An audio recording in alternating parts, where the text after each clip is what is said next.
Good evening, Jenny. Thank you so much for visiting us today. I just thought we should just wind this back to where it started.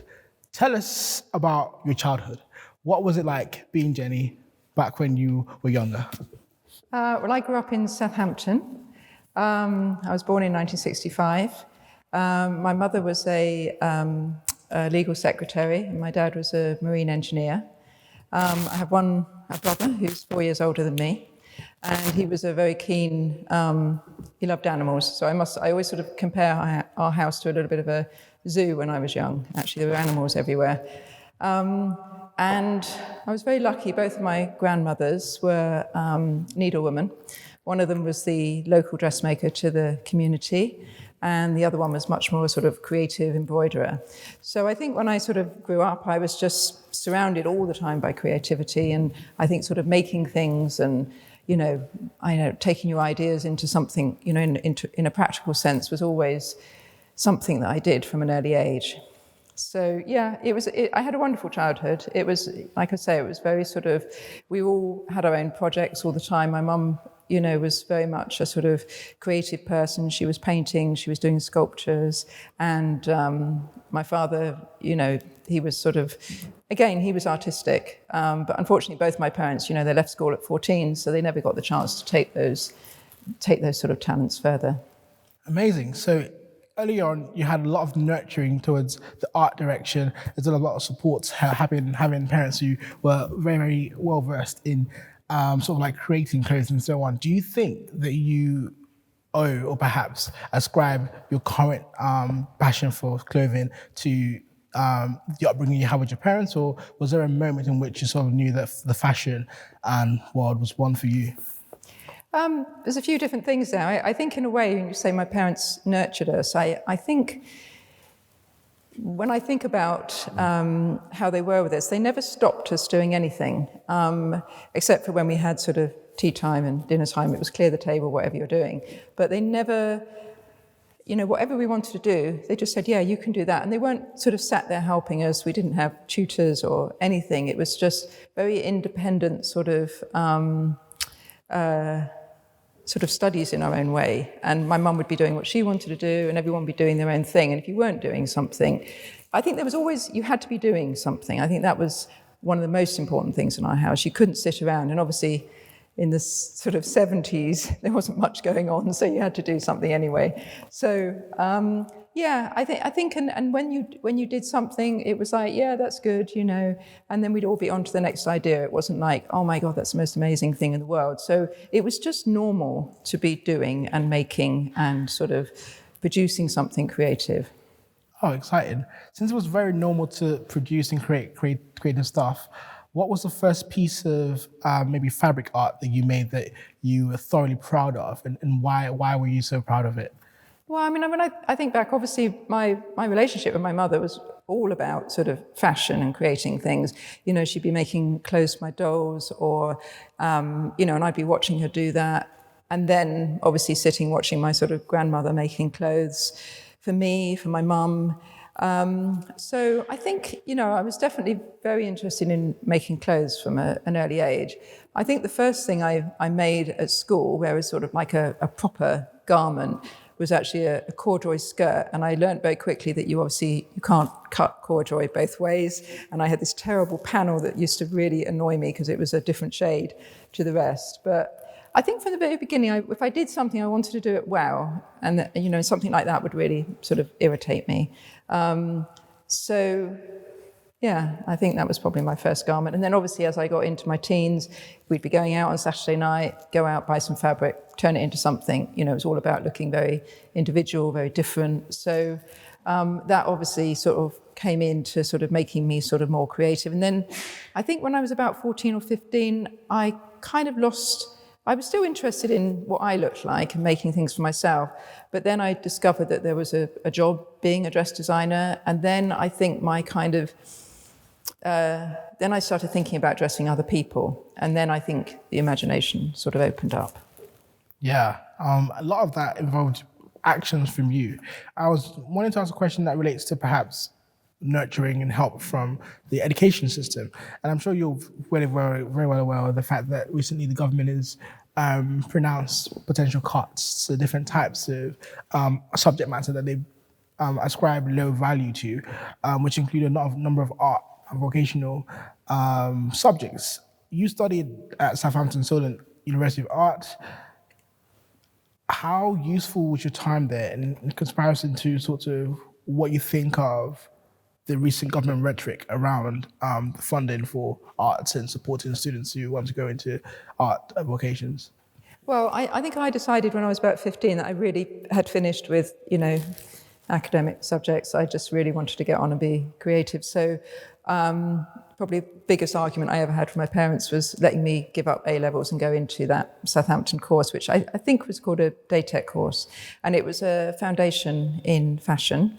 And it was an amazing course. I mean, I have to say, that course compared to St. Martin's was a different sort of training, really. That was very much quite hardcore, and it was about sort of becoming self-sufficient and where it was very much about inspiration and making something sort of very imaginative. Whereas the Southampton course for me was incredibly sort of practical. I did knitting, pattern cutting, everything there. So it was a very, very practical course. I think what you're saying is kind of, I find it quite insulting to call, I mean, it's always the creative arts to call it low value. I mean, that's insulting to me. And, you have to remember that every single thing you look at in life has been created, within our sort of, whether in our houses or everywhere, everything has been created. So to sort of diminish that is kind of strange. And there is a huge industry. I mean, I think fashion employs the most extraordinary amount of people in this country. I think what happened is when I was at college, there was only really a design course. There was day tech, there were degree courses, and there was one course in each sort of major city that was fashion BA.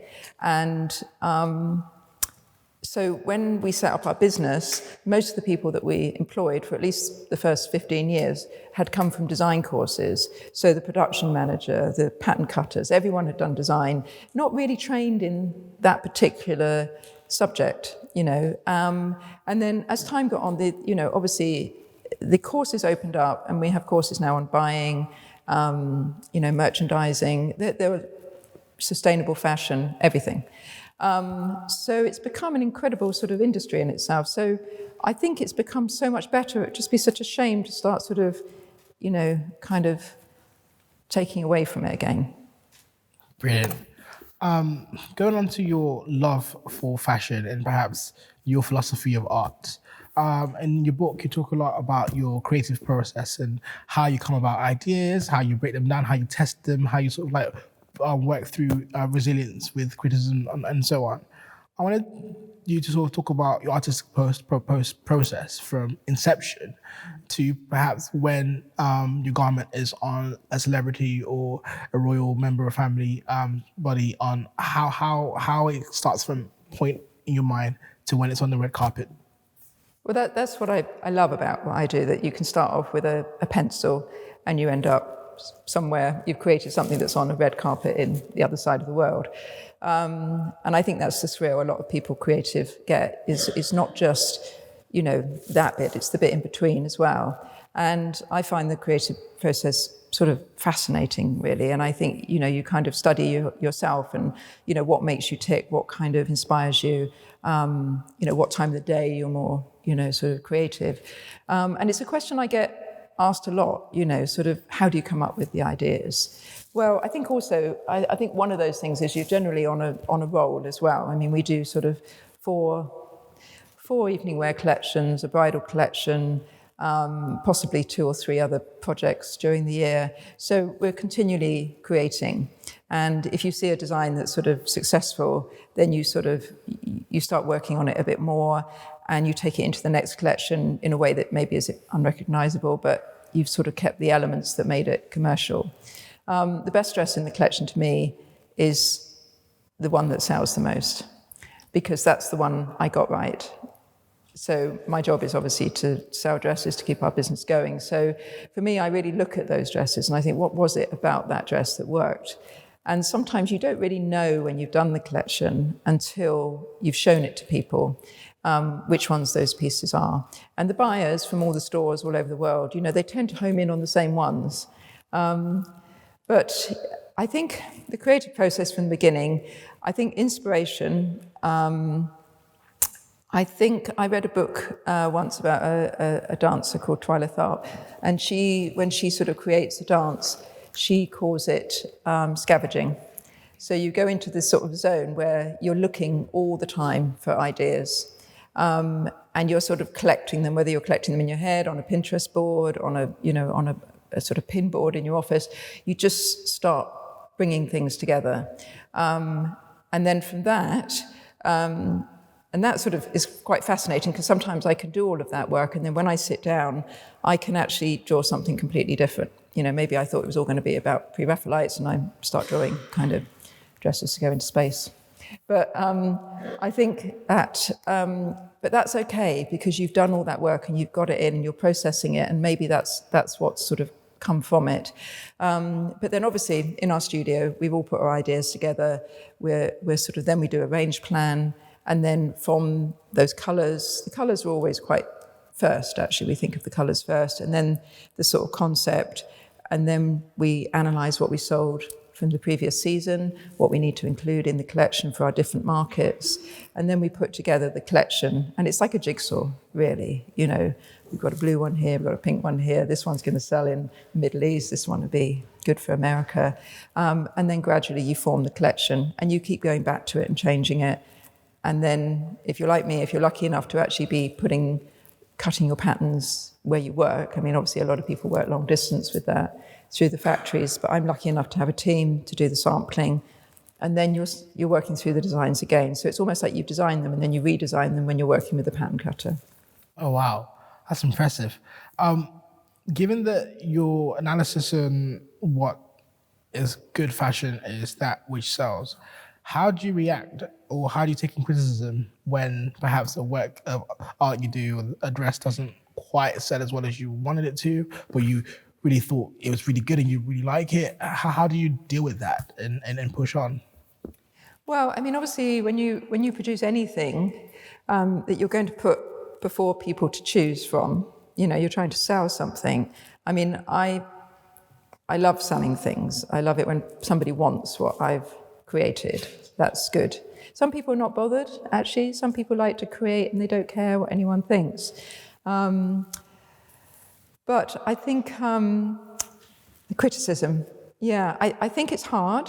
And, it's harder when you're younger, I think. And when we first did our catwalk shows, you have to be prepared for the fact you're opening yourself up for criticism. You've got an audience, and they're going to be pulling to pieces what you've done. And some of them will love it and some of them won't. And that's the whole thing with the arts, it's up to people what they think. And I must admit, when I get a bit of criticism, it hits really hard. It's really tough for a day or two. But what I do appreciate about myself actually is, after a certain period of time, it's almost like I think, okay, that person was right, or they were wrong. We had one show where, when we used to show in the UK, one of the criticisms was that we just did evening wear. And for the UK market, they were quite critical of this. They were like, where's the knitwear? Where's the day wear? And I always thought we'd found a niche and it was best to stick with it. And I think that's why I'm sat here 33 years on, actually, that we've always concentrated on, one product, really. And so there was a sort of criticism like, where's the knitwear? And it was sort of in the Telegraph or something. And I was like, where's the knitwear? And then the following season, we did some sort of amazing little tops, actually, that we did them we beaded them to look like Argyle, and they flew out. So, sometimes you can have criticism that, upsets you, but if you can twist it, then you can own it and you can turn it into a success. And also, the nice thing about getting a little bit older is that sometimes you can take criticism and think, is that right? I think when you're younger, you tend to always think that, if it is someone slightly sort of older that's given you that criticism, that it's going to be right. And they're not right. Sometimes they're really wrong. And I think you learn that as you get older. You think, I heard you, but thank you. Yeah, I think the saying goes as well, like, there's no such thing as bad criticism or bad publicity. So depends on how you handle it. But you mentioned about the impact on yourself, and I thought maybe to ask about what working in your industry is like and how you deal with it, because the fashion industry is pretty cutthroat. People are not they don't critics do not pull their punches in how they describe an artist's work. So how is your mental health impacted by the intensity of the work, but also the fact that you just got to keep going and there isn't a deadline okay, cool, you stop working now whilst you're finishing up a fashion show, you're designing for the next one, as well as you're designing for private clientele and so on. How do you deal with all of that together? I think when Matthew and I started the business, Matthew was doing sculpture at St. Martin's Central, and I was at St. Martin's, and we knew each other, but we got together after we'd both sort of graduated, and we kind of just wanted a creative life together. I think that was a clear really unspoken understanding between us, and we took a very small studio underneath the Westway in Portobello. And when we took it, I don't think we knew really what we were going to do in it. It was just like we needed a creative space. And we knew also that we didn't want to work for other people. So I think from that point on, I kind of think of us in a bit of a bubble. And once we formed the idea of this company and what we wanted to do with it, I wanted to create beautiful dresses, and Matthew was going to take care of me doing that and running the business alongside it. And, I think doing evening wear meant that we could, from a very early on, we could be competitive. There weren't many evening wear designers in the UK, but we were quite well known at the time, this is in the 80s, for evening wear. There were the designers that they were very good. And it also meant that we could sell overseas. So within actually 2 years, we were selling to some of the biggest department stores in America. So I think it suited us to keep our world sort of quite small, although the experience was quite big. We've done a lot of traveling. We've met customers all over the world. We've had fashion shows. But I think we knew that the fashion world to us was something a bit, I don't know, there's parts of it that we didn't really find that we were interested in being part of, So we've never really done the party scene particularly. We go if there's a reason, and then most of the time we just concentrate on what we do. And I think that has meant that we can I suppose just step away from that what you're talking about, the cutthroatness, that hasn't really come into our world. I think more than cutthroat, I find fashion, the reason why I find it exciting and maybe why it's quite stressful is that it is constantly evolving. Women wear clothes, they have a good time in them, and then they don't necessarily want to put them on next time. And then they want the same, but they want something different. And, look at this situation now, through the pandemic, the shift now that we're seeing in what people are choosing. They want really celebratory clothes. They want very flamboyant, amazing colours, very different to the beginning. So suddenly you have to change up and get into that quickly. So I think my kind of advice to any designer or anyone who's running their business, I'm sure it goes further than just fashion business, is that the minute you feel comfortable, you're not really in a comfortable place in fashion. So if you think everything's going well, really think. And, we obviously learned that very early on. And then that's the point that, you think you've got something that's really selling. But the thing is, if you just keep repeating it, sooner or later, they're just going to, the customer's just going to move on. And you've got to keep coming up with new stuff. So I think that is the pressure, but that is also the challenge. And for me, that's, the most exciting bit. I think the things that are very stressful in business in fashion are the changing markets that we've seen over the 30 years, different things that have happened, like the Iraq War. We just delivered to customers for the first time. So, political things affect fashion very much. And I think those have caused just a lot of turbulence, let alone a pandemic. We'll definitely talk about the pandemic in a moment. I wanted to ask about what inspires your distinctive style of dresses. You talked about how you started focusing on even where these are mostly bespoke gowns and beautiful dresses, is there like a specific clientele that you aim to cater for, and what about them is the reason why you specialize in this? Yeah, I don't really know, actually. I think from the beginning, when I started being interested in fashion, it was always special occasion. I think it's probably, I like creating clothes that people don't throw away, that they kind of remember when they wore them. To me, the sort of idea of designing sort of skirts and tops that people wear to work, I mean, it's just means nothing to me. I want the garment that they step out in, that they have that amazing night in, that they got married in, they met their husband. I want the memorable one. And also it gives me a kind of price point that I can really indulge my creativity in.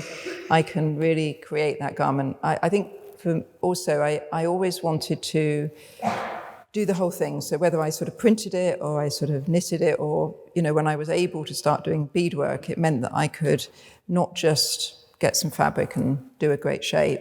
I could really make it our own. And then obviously that became something that was a great asset to us, because it was it makes it more competitive and different and harder to copy. So, sorry, I forgot what you were saying. No, that's fine. I'm quite intrigued as to why you feel like fashion for you at least is an experience. I want to go more into that because I would assume from the outside looking in that a fashion designer might define their work in the visual and aesthetic pleasures that they get from it. But from you, it's more about the experience. Could you talk more about what your philosophy of fashion is? I think evening wear, bridal wear, they're very emotional purchases. I mean, to design a good wedding dress, the bride has to fall in love with that dress, actually. She's got to, out of all those dresses, she's got to have that one. So it's not kind of like, oh, it's a good price and, it's got sleeves and, I'll be able to wear that jacket with it. It's just like, that's the one. And it's always like that. It is almost like a sort of, that's it. And you can see they've decided and that's the dress they're having. So somehow or other, I have to provoke that in the design work. And the same with the evening wear. I mean, what I really like is when I hear that, someone felt amazing, and people come back and tell me the stories of wearing the dresses. But I really want them to also forget about what they're wearing and actually just sort of enjoy the event, very much. Sorry. But it is always an emotional purchase. There's always a kind of a background story to what they're trying to achieve, whether it's the wedding or whether it's the red carpet event, Yeah, and I like that. I like it when it's quite complicated designing. I love it. As I've got sort of older, I like doing the bespoke pieces. So obviously most of our business is the wholesale business, selling through shops and through our own shop. But when someone comes to me, we work a lot with Dieter Von Teese, who's the, burlesque artist. And, she's like, right, okay, I need it to be sort of a 20s outfit and I need to take this bit off and that bit and I need to end up like this. The more complicated and the more information I have, I love that. I love sort of designing around, a sort of a theme and what the customer wants. That sounds incredibly fulfilling. You're pretty much responsible for people's most happiest days of their lives. That's pretty impressive. Going more into your career, you have worked on different film sets and sort of like design for different films. What was it like to design for films like James Bond, Die Another Day, and Casino Royale, given that these are massive blockbusters that mean a lot, not just for the world, but also for the fabric of what it is to be British in cinema?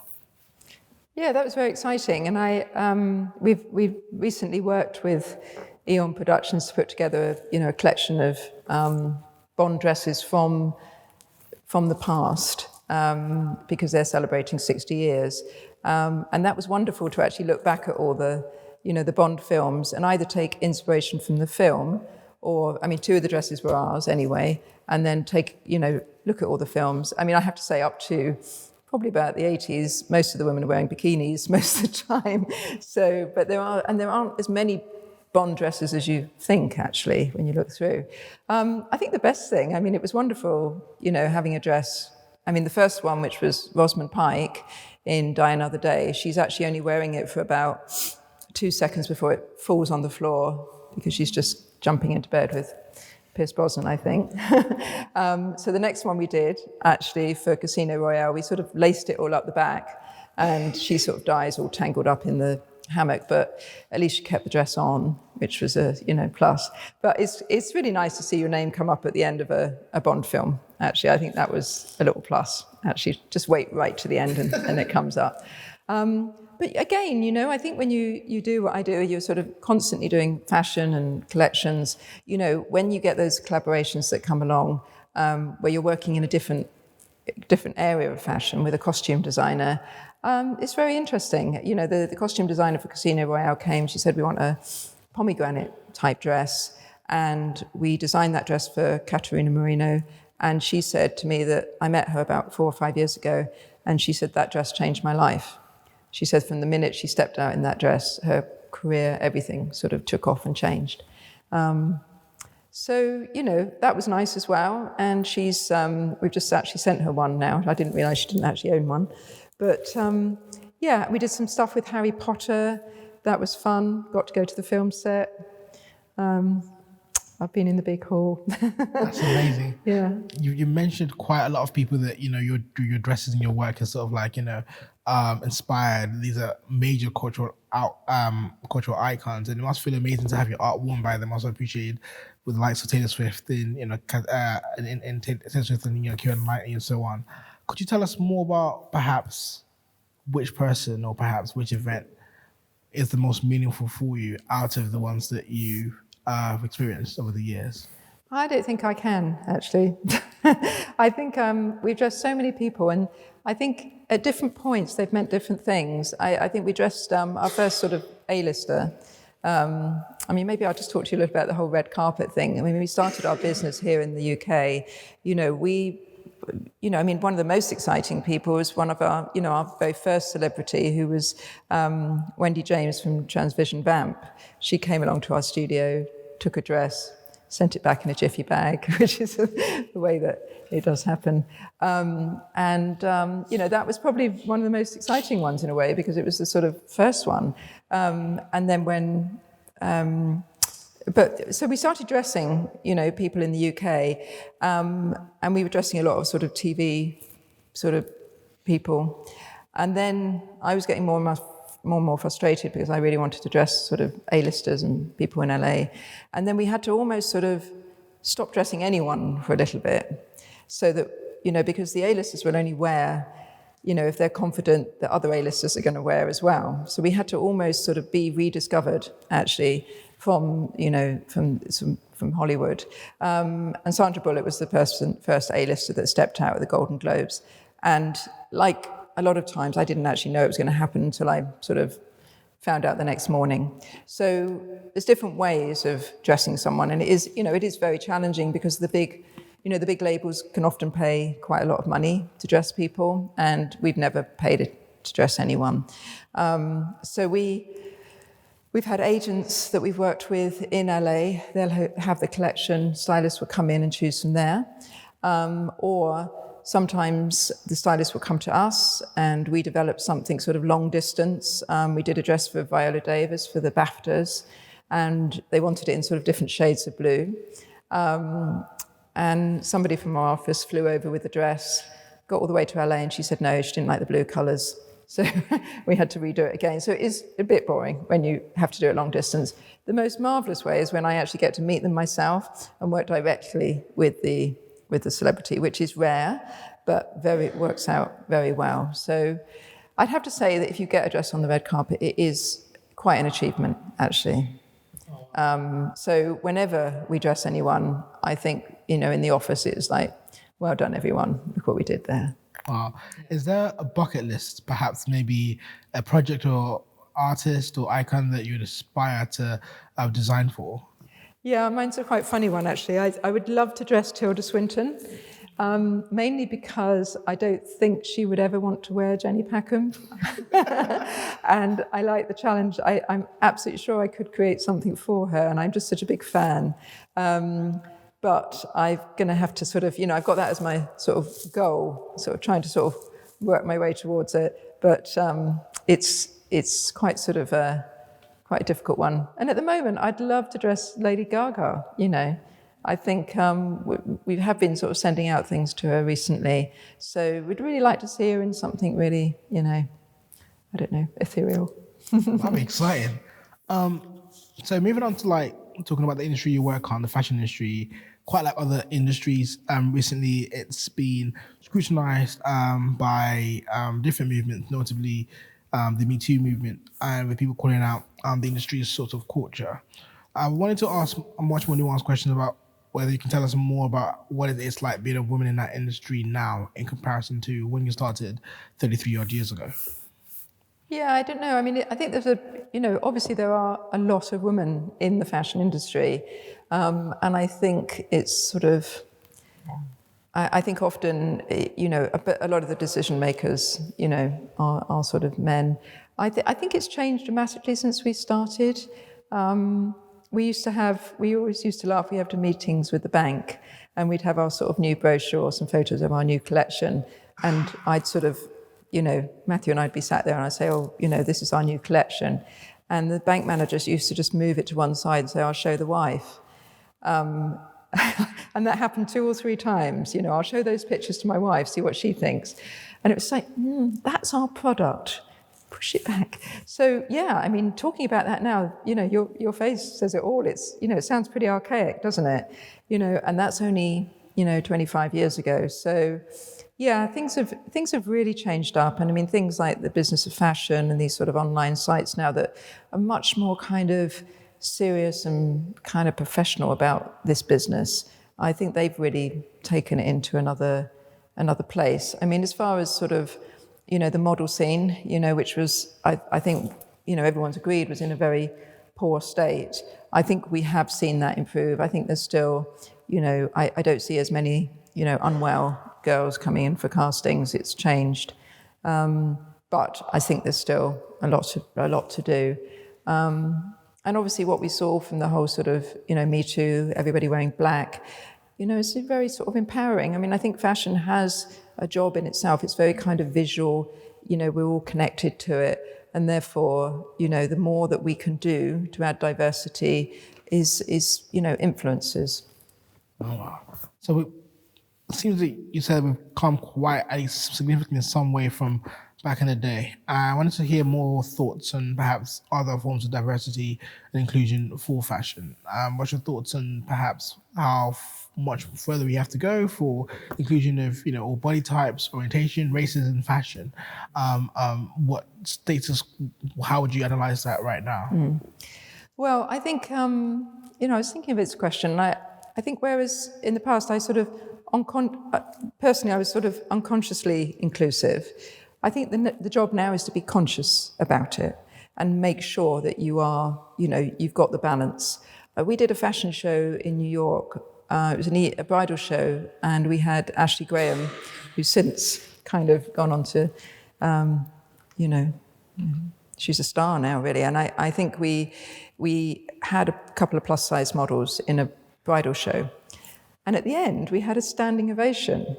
And I just stood backstage thinking, that's just so weird, isn't it? You just put like a couple of, really fantastic looking, models on a catwalk and everyone thinks it's marvelous. And in a way, it was marvelous, but that's really not how it should be seen. I think there is a problem within the fashion industry, and it comes down to sort of finances as well, is that, when we create a collection, it's generally either all size 8 or size 10, because when we create a collection of about 35 pieces and we present it to people, maybe 20 of those go into production. So it's a bit impossible for us to actually do all the sort of grading, which is turning them all into different sizes, until we've got the orders. It wouldn't be very sustainable of us, actually. And, when we did that show, we took, I think we had 4 different dresses that we'd made in plus sizes, and then we had to sort of hope that we could find somebody to sort of fit them. There is something, obviously very convenient about all the models being the same size, creating a collection the same size.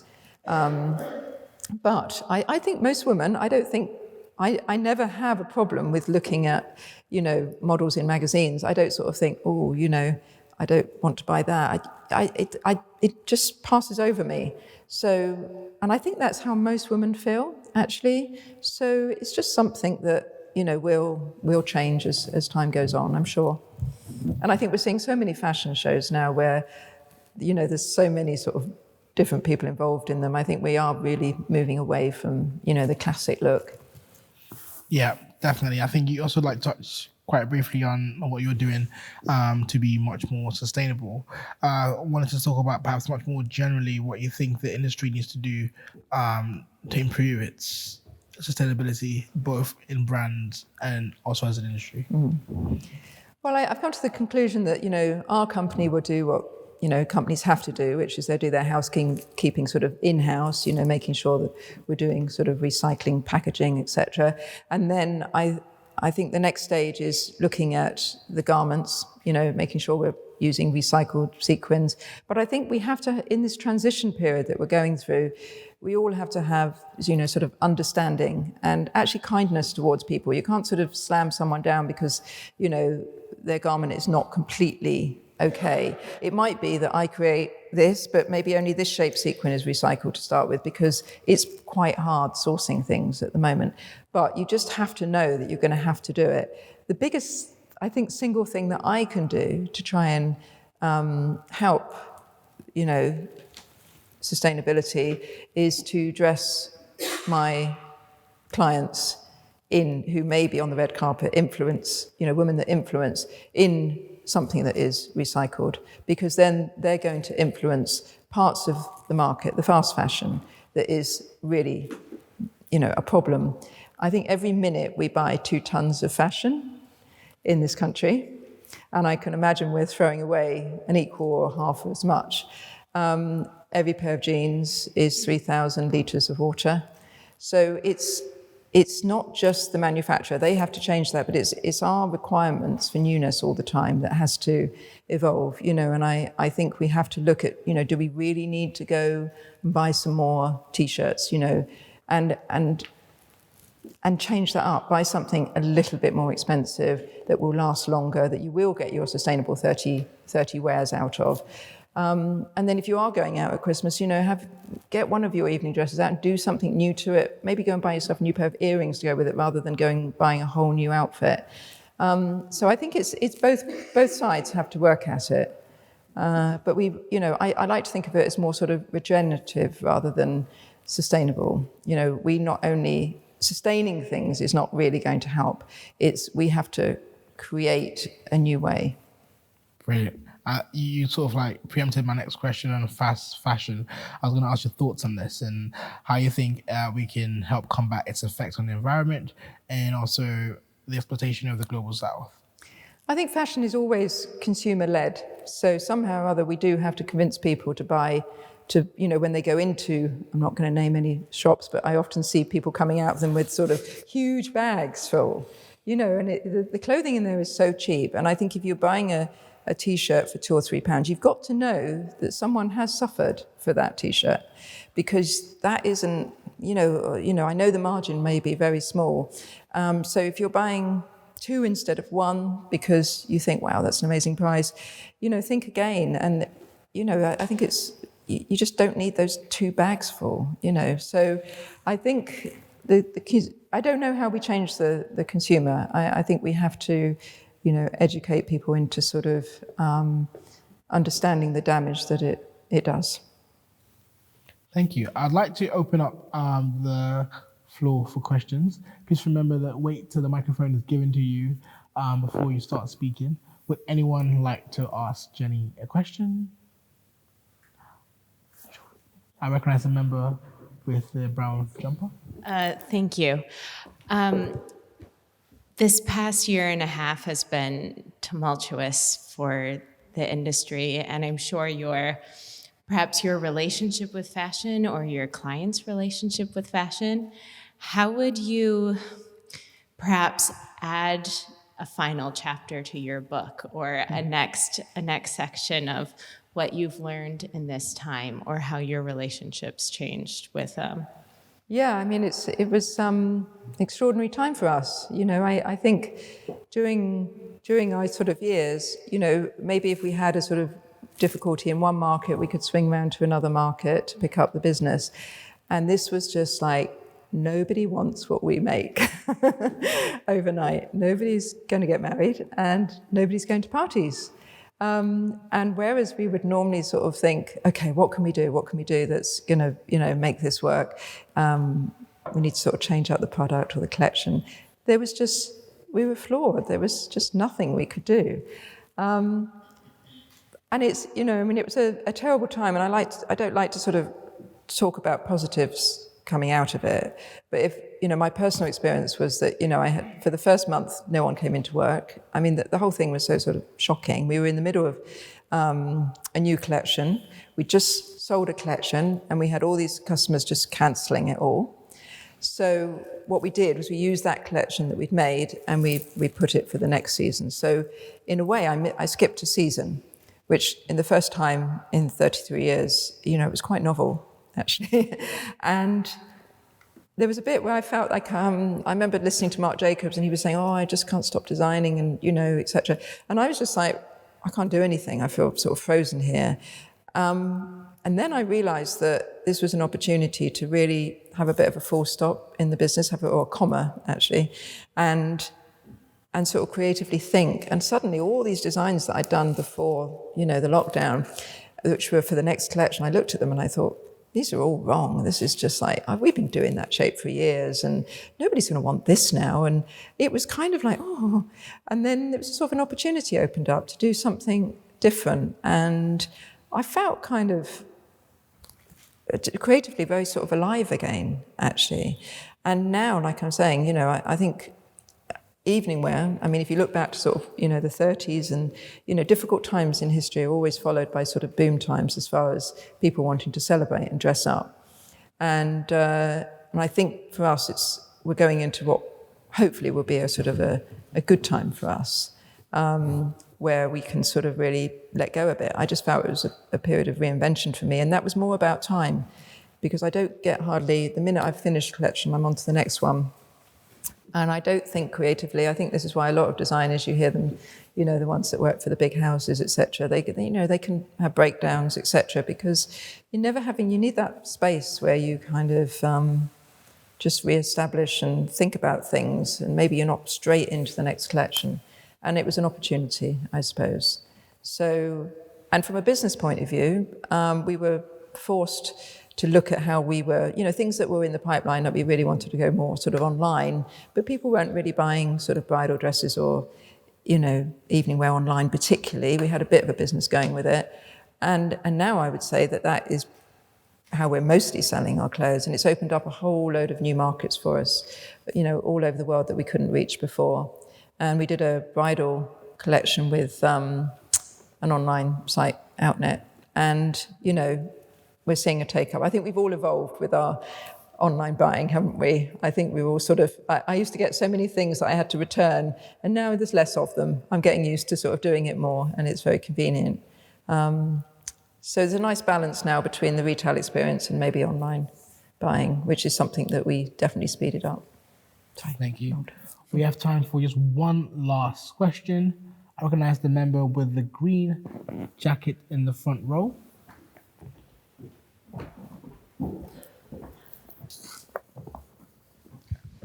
Well, thank you for the talk. It was very enlightening. I wanted to ask a question about kind of your understanding of the difference between kind of fashion and style. I know in the men's style world, there's more shift from fashion to style, and men's style tend to move much slower than women's style.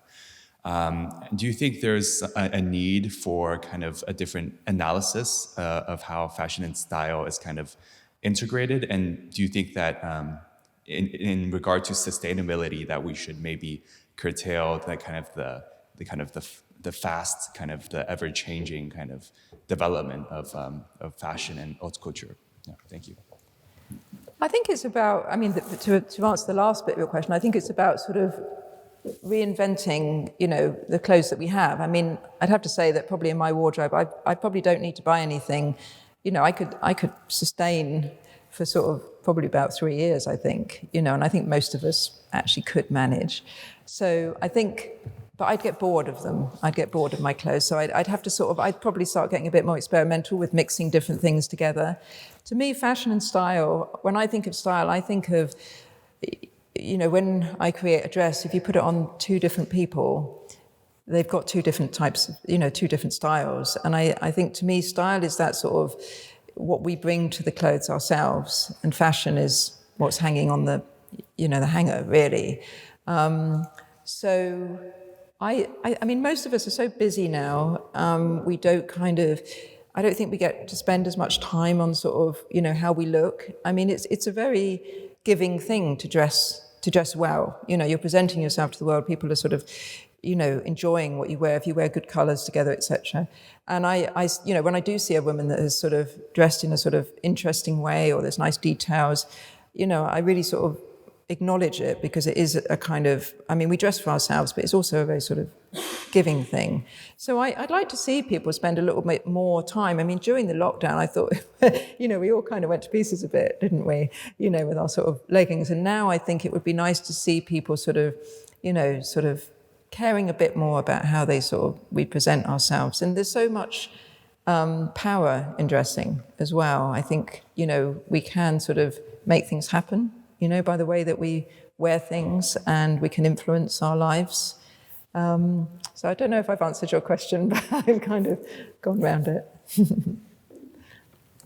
Thank you so much for that, Jenny. I'd like to thank you on behalf of our members, and I would like to welcome everyone in joining me in welcoming